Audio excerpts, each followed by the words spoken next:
Warning! Kinda Murdery contains adult themes, explicit language, and descriptions of violence. It is not suitable for anyone, and we recommend you stop listening now.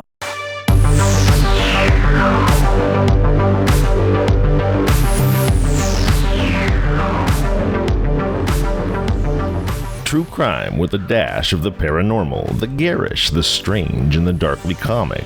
I'm Zevin Odelberg, host of Kinda Murdery, a podcast that's about more than just murder. It's my very own pocket dimension, home to a curated collection of bizarre and compelling stories, the unsolved, the unsettling, and the unbelievable. I cover it all, just so long as it's kinda murdery.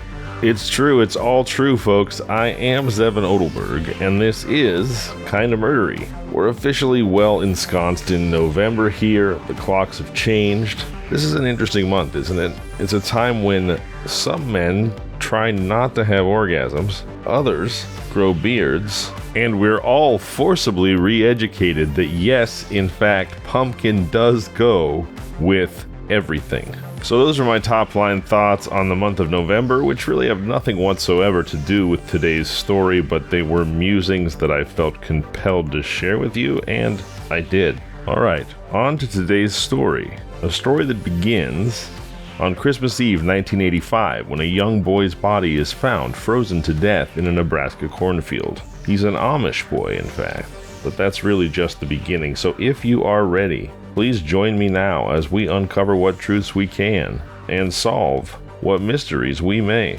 Kinda Murderies, Little Boy Blue, Sex, Drugs, and Murder in Amish Country starts now.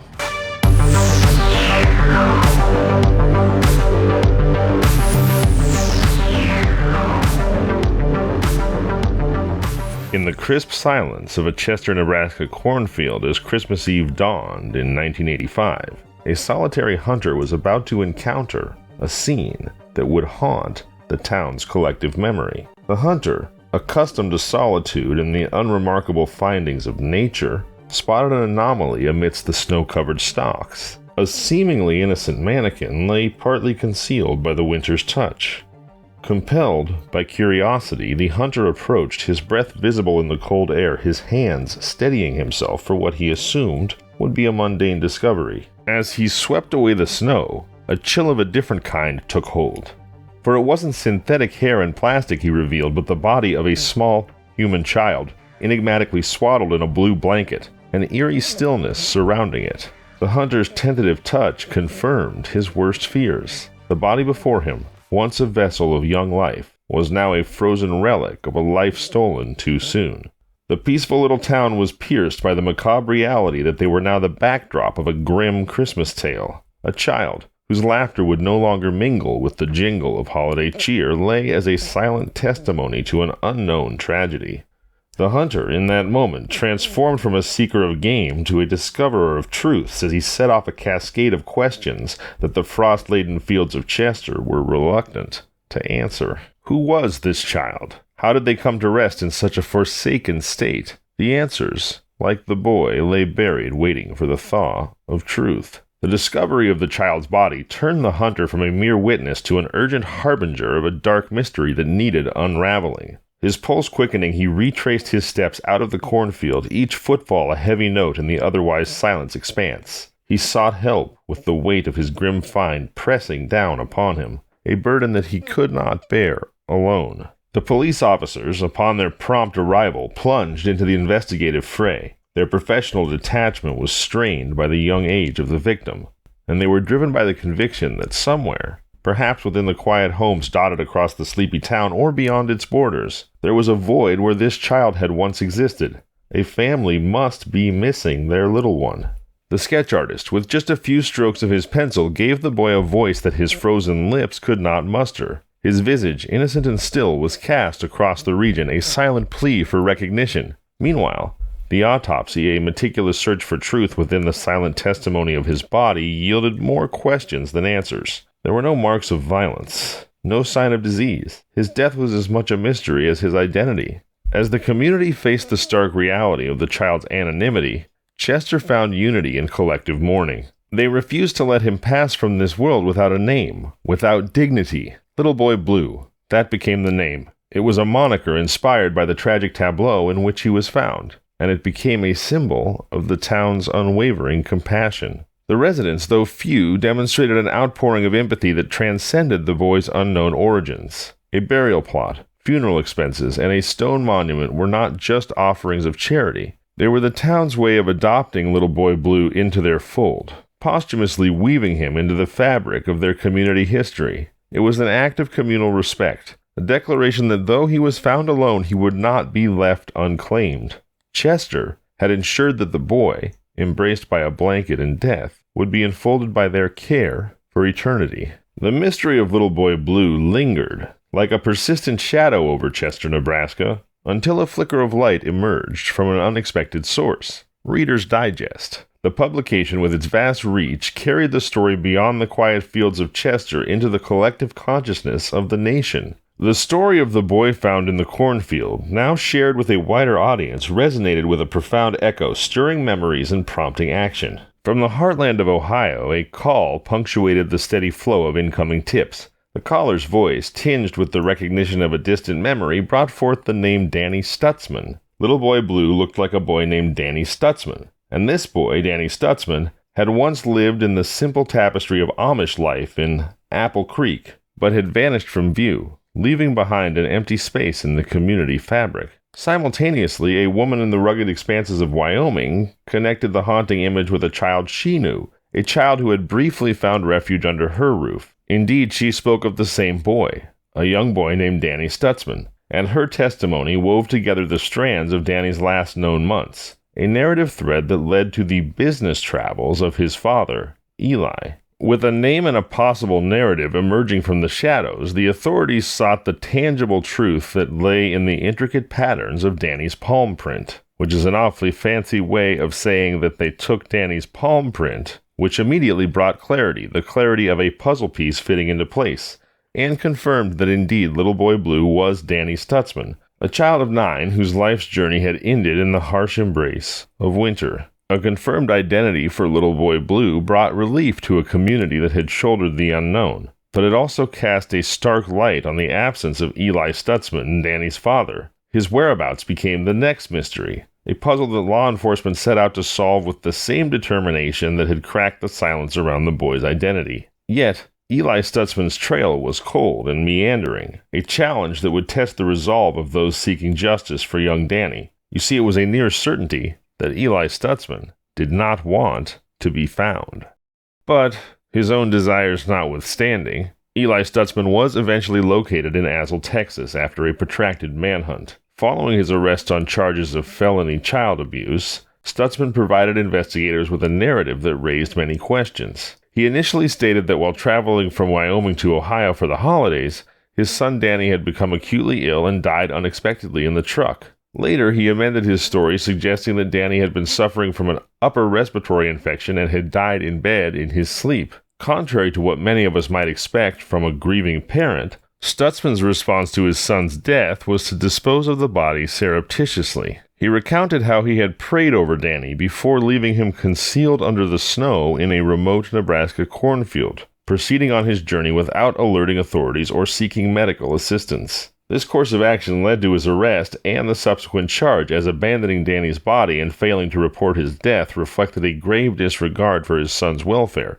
and rightfully had brought the full weight of the law upon him. Eli Stutzman's actions following his son's death were a web of contradictions and fabrications. Rather than returning home for the holidays after Danny's alleged passing, Stutzman diverted to Salinas, Kansas, for a personal encounter with a man he had met through classified newspaper ads. This detour into a hidden life was a stark departure from his strict Amish upbringing, where his lifestyle was not just frowned upon, but forbidden, that lifestyle, of course, being that of a gay man. Despite the strictures of their beliefs, Eli's Amish community did show a level of acceptance, allowing him to visit whenever he wished without judgment. This time, when he arrived in Apple Creek in time for Christmas, Stutzman faced questions about Danny's whereabouts. His response was a series of lies, telling his family that Danny was on a ski trip in Colorado. As inquiries persisted, the stories grew more elaborate and disparate, ranging from tragic accidents to peaceful living among the Amish in Ohio. The inconsistency of his tales raised suspicion among the authorities. Stutzman's nonchalant attribution of his deceit to a personality disorder did little to allay their concerns. To the law enforcement officers, Stutzman appeared as a man wearing a mask of fatherly affection beneath which lay the potential of a far more sinister nature. Despite their suspicions of Stutzman's deeper involvement in Danny's death, the investigators faced the significant challenge of bridging the gap between intuition and evidence. Proving guilt in a court of law required a firm foundation of facts, something that Stutzman's labyrinth of lies and the chilling lack of direct evidence made difficult to construct. The case, as complex as it was heartbreaking, demanded not only the dedication of the investigators, but also a breakthrough that could cut through the tangle of Stutzman's various stories. The complexities of the case against Eli Stutzman only deepened as investigators continued their meticulous work. With no direct evidence of foul play in Danny's death, the charges levied against Stutzman were comparatively minor: failure to report a death and the illegal disposal of human remains. His guilty plea in January 1988 resulted in an 18-month sentence, a resolution that felt inadequate against the backdrop of a child's unexplained death. Inadequate, to say the least. Yet the authorities were not content to let the story end there. Good thing, because neither am I. They were driven by a conviction that Stutzman was concealing more of his dark past, a belief that propelled them to dig deeper. Their persistence paid off when their search expanded, looking for other possible victims. And in doing so, they uncovered disturbing patterns. You see, Stutzman's nomadic existence was beginning to appear less like a man simply inclined to wander, and more like a calculated strategy to avoid the consequences of nefarious deeds. His itinerant lifestyle facilitated a pattern of using others only to abandon them when they ceased to serve his purpose, if that was indeed his design. The scrutiny into Stutzman's history revealed a haunting echo of tragedy: the death of his wife Ida in 1977, under circumstances as tragic as they were suspicious. Ida's death added a layer of macabre intrigue to the Stutzman family narrative. She died amid a barn fire while heavily pregnant, in what had been explained away by Stutzman as a desperate failed attempt to save the farm equipment. He claimed that his heavily pregnant wife ran back into a burning building to save farm equipment. Sure. The account seemed like a stretch at the time, or at least it would have to me if I was investigating. But now, viewed through the lens of Danny's death and the Stutzman's labyrinth of lies, it cast a deeper, darker shadow of doubt onto the true nature of that earlier tragedy. Yes, with or without the freezing of Danny Stutzman, I would tend to believe that pregnant women are pretty aware of the emerging life inside of them and would be highly unlikely to put themselves and the baby at risk to rescue farm equipment. The law enforcement officials, with a growing dossier of Stutzman's unsettling past, were piecing together a pattern that suggested a man capable of far more than neglect and misdemeanors. The death of his wife, now linked with the death of his son, suggested a disturbing trend, one that they were determined to investigate to its fullest, no matter where it led. In the wake of his wife Ida's tragic death, those who knew Eli Stutzman witnessed his descent into a profound depression. His grief was compounded by the strictures of his Amish community, a lifestyle that seemed increasingly incompatible with his true self. In the years that followed, Stutzman's contempt for Amish tradition began to manifest overtly. He defied community norms by adopting modern clothing and even went so far as to install electricity in his home. By 1982, the tension between his personal desires and the expectations of his community reached its apex. Stutzman,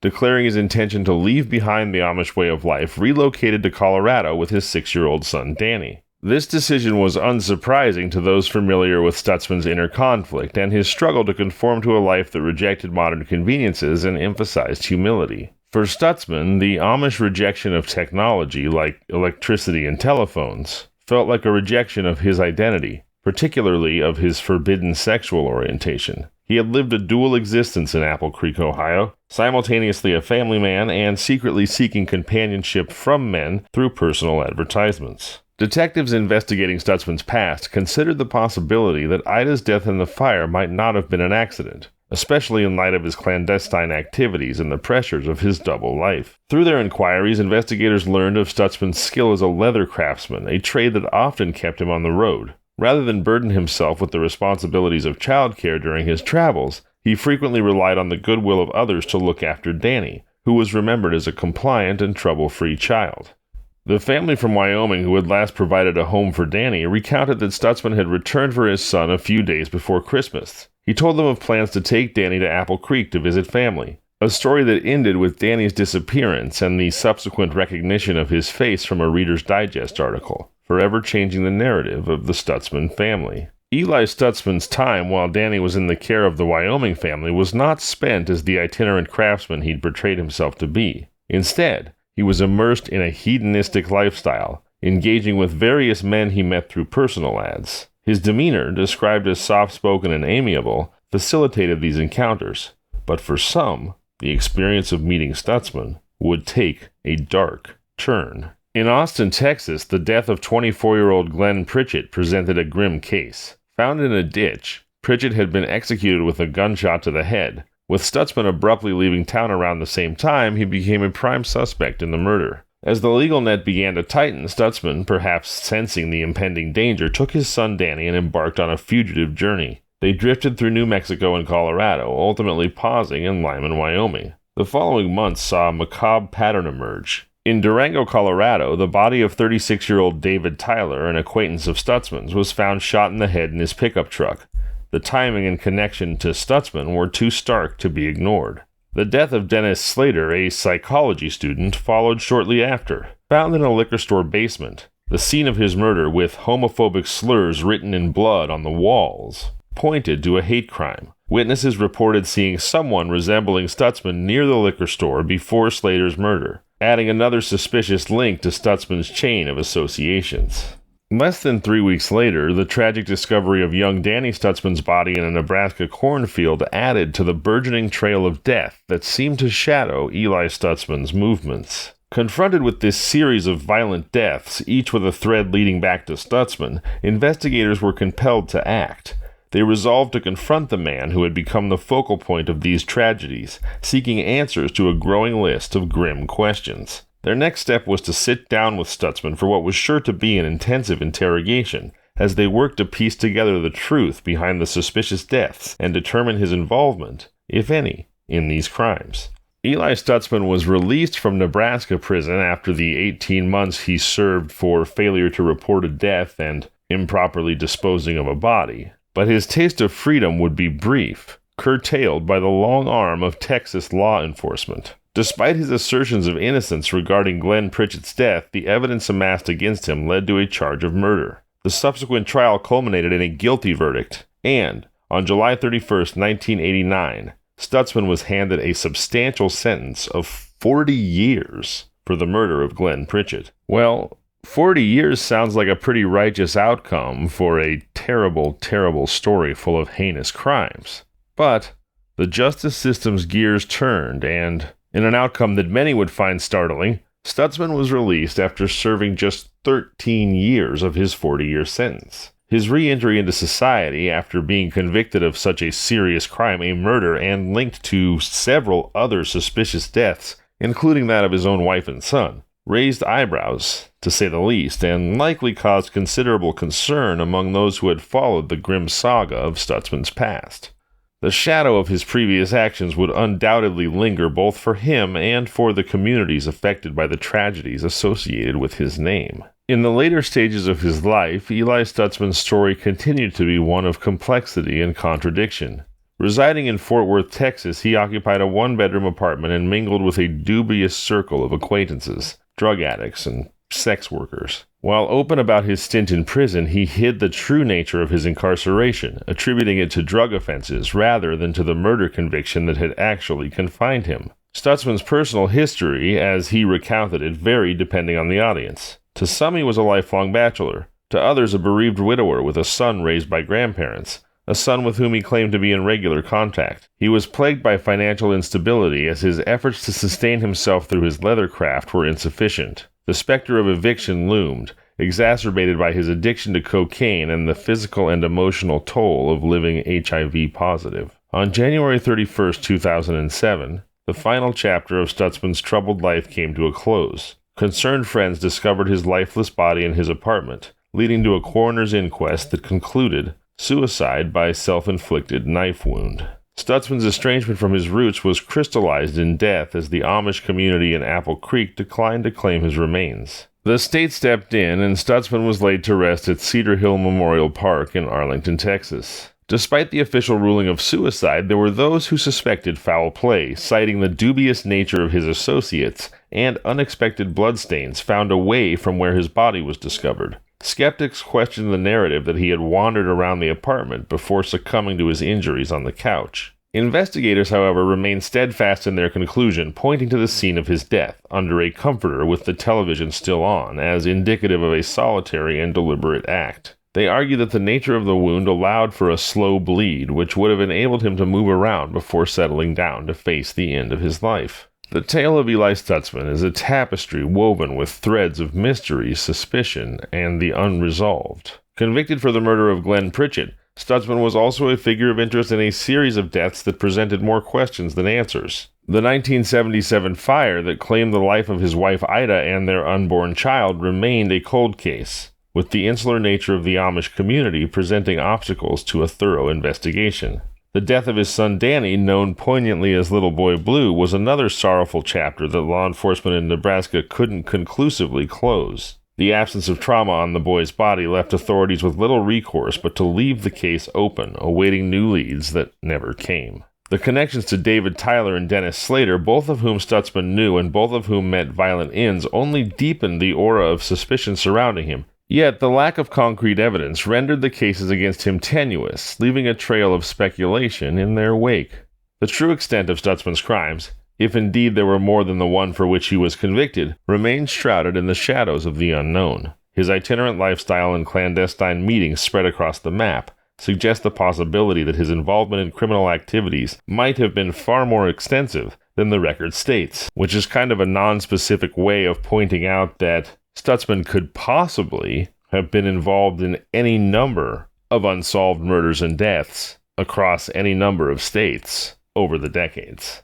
He was only convicted of one murder, but his association with so many mysterious, strange, and unnatural deaths over the years suggests that there could be many more instances of violence that he committed, but with which he was never associated. But enough about Danny Stutzman's terrible father. Despite the enigma of his life and the grim speculation that follows his name, the legacy of Little Boy Blue endures as a testament to human compassion and community spirit. The people of Chester, Nebraska responded to the tragedy of his death with an outpouring of love and respect, ensuring that though abandoned in life, he was embraced in death. It's in this spirit that the memory of the boy in the blue blanket persists, a reminder of the profound impact one small life can have on the hearts of many.